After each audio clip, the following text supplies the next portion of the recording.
Well, first and foremost, we regard ourselves as part and parcel of South Africa. And indeed, we have recognized that in 2014, South Africa was marginally ahead of Nigeria in terms of attracting $7.4 billion investment. And we think, therefore, that being the second biggest contributor to the gross domestic product of the country, we should then be also attracting the second biggest investments into KwaZulu-Natal. And as I speak to you right now, in Richards Bay, we have got a huge project pipeline of around about 100 billion rands. Just at DTP, the Dubai Trade Port alone, we also have got a project pipeline which is in excess of 10 billion.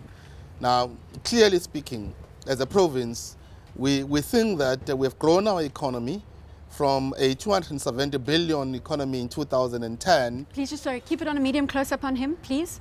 Thanks, Yeah. just a medium close-up. Okay, thank you. Okay, sorry. So we have grown our economy from a provincial baseline of a total baseline of about 270 billion rands to now sitting around about just close to 400 billion base of the economy. So our economy is growing, and as we grow this economy, we also think that we should then be able to expand growth by attracting investment, both domestic and foreign investments.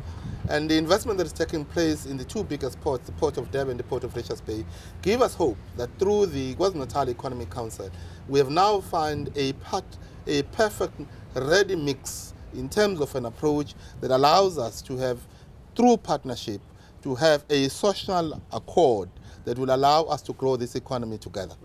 MEC, we've got a very stubborn unemployment problem in South Africa, and if you look at a broad-based definition of around 36 unemployment, that, do you believe, is the Achilles heel of South Africa?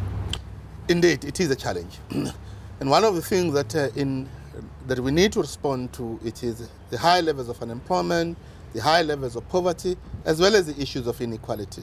And we can only respond if we can grow our economy faster, and we have a target, of course, of growing this economy by 5 or 6% more by 2019.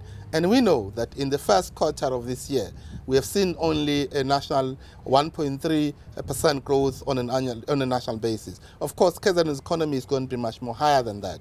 However, the point of departure is that as long as we are unable to have the commensurate levels of economic growth and development, we will not be able to have the tools to respond to the issue of unemployment.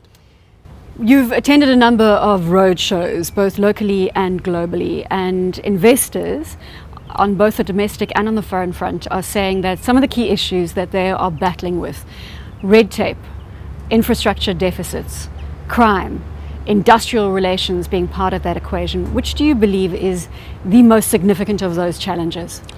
Look, let me say that I think South Africa has been able to deal with the issue of crime, and we are seeing declining numbers, and we are quite happy that as a country, more and more, many people internationally have accepted that South Africa is indeed having a strategy that is become responsive to the issue of crime. However, we think, therefore, that the issue around stability in the labor market is one of the issues that we are giving our serious attention. And the reason we do so is because we believe when you look at South Africa's index in terms of our ranking, in terms of the World Economic Forum, we're not happy that we are ranked at the area where we are. That calls for an introspection. And in part, it calls for us as social partners to be able to take certain specific measures that are responsive to the needs that will actually uplift South Africa from where we are. As KwaZulu-Natal, we've taken that quite very seriously. That is why in our discussions, the issue of creating stability in the labor market is becoming crucial. We do so because it is important that we should reduce the number of days that are lost as a result of industrial action that we could, as all partners, can prevent if we were to improve our dialogue, our interaction, but also if we can reach much more better agreements, whether at the level of the collective bargaining or at the level of the strategic issues that are dealing with the economy.